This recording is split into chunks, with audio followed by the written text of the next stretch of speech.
Yeah, I never really talked a little bit about my writing process with Uplift Protocol. Usually, what I'll do, again, this is what I've just integrated from practice writing, writing, writing, even more writing, write some more, keep on writing. I'll usually make a basic setup of the issue or slash chapter, and it might have some dialogue and everything else plotted out, but it'll generally be a couple of lines, like you saw, like if you're on the Twitter and you see it.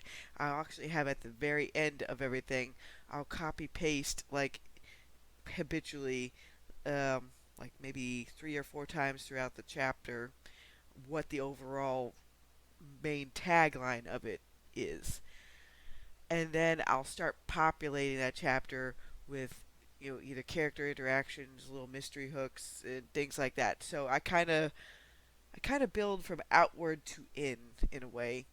Um, Again, I start with the skeleton of the chapter, then I'll add in some dialogue, and then as ideas come to me, I'll be like, does this belong in this chapter, or can I use it in another issue? Because sometimes that happens. And then I'll add in more character moments where it makes sense, something that will tie into the overall what's happening in this issue versus does this also help build up the main A plot. Um, and depending on what the book's doing, there is always going to be an overall main A plot, and then there might be a B and C plot in it. The C plots will usually be like little things that I'll add in that will make more sense later on in the series in some ways. But again, everybody's gonna have a different writing process. Um, Again, the old take another drink because I got that verbal tick, yo. But yeah, keep writing. You really won't start developing a process until you start writing. You won't get an idea of how your brain thinks through things until you start writing. You can look at all the technique stuff in all the world, but you won't be able to integrate that with your process until you start writing. Right, right. Keep writing. Put those words to paper. It doesn't even matter if it's like a bit of dialogue or a bit of description or whatever. Just keep writing. The rest of it will come with time and experience and writing. I guess the same could be said for any kind of hobby or artwork or drawing, anything else you could apply it to. Instruments, the list goes on. But yeah, sometimes I'll even go back to previous chapters. I might add something, or I just do it to reference like what's come before, because I can remember a fair amount of things, but sometimes like little details that will pop up in later issues. It's like, oh wait, let me go back. Thank you, Word, for being able to search up keywords and stuff.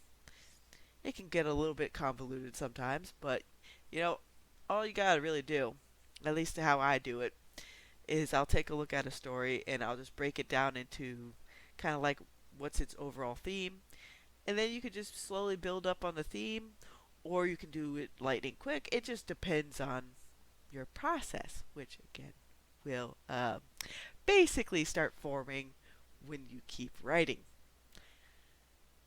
Eh, I feel like most times, it's a distraction, a lot of background noise. If you're just constantly, oh, I'll just keep world building this, world building that. Um, it's good to have world building as kind of a skeleton, at least in my experience. But if you spend too much time with the little details, the overall level of the forest will be a little bit sparse in some other areas. So, take it with a grain of salt. Again, you won't really pick up on what you're going to be doing unless you write. So, are you going to end up being more of a person that is more off the cuff? Are you going to need more structure? Again, you won't know until you start writing. Because that's the only really true advice I've seen from pretty prolific writers. Um, they just keep writing. And even if you don't have an army of ghostwriters at your back to keep your series in the top 100 on Amazon. Even the ones that make a really good living off of it without going overboard, they put out a book every few months. I'd probably say, I guess Jay Allen would be a good example, even with his Blood on the Stars stuff, which, I'll link this below. I might as well just do this as reader and adventure topics or something. But he does stuff at a pretty good pace. So does Nuttall. Most of those guys, yeah, I would say they get a couple books out per year.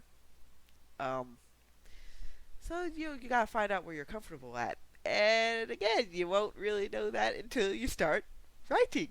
Just keep writing. Stop procrastinating. Just put one foot in front of the other. I find that sometimes with Uplift Protocol, some issues can be 4 to 5,000 words. Sometimes some of them are only 3.5 thousand words. It just depends on what you need to tell in that particular issue or chapter. Not every chapter needs to be 10 to 20,000 words. Not really. Not if you don't want it to be. Again, all this will develop over time as long as you keep writing. I know I feel like a dead horse with all this stuff, but yes, write. Just do writing. You can do even little exercises if you feel that that's a way that you can practice more. But I found it's easier just keep writing.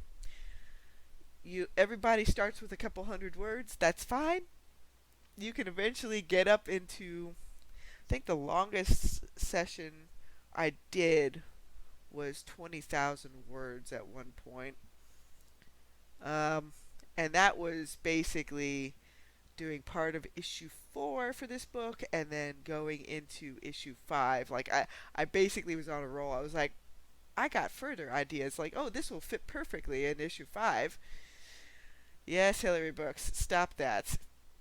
Well, sometimes the plot bunnies, like, I can see why people are like, oh, it's like a grand adventure of talking to yourself. Because all these different characters want to do different things.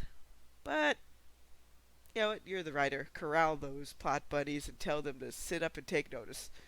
And get that story out. Just keep writing. Thank you. Have a good day.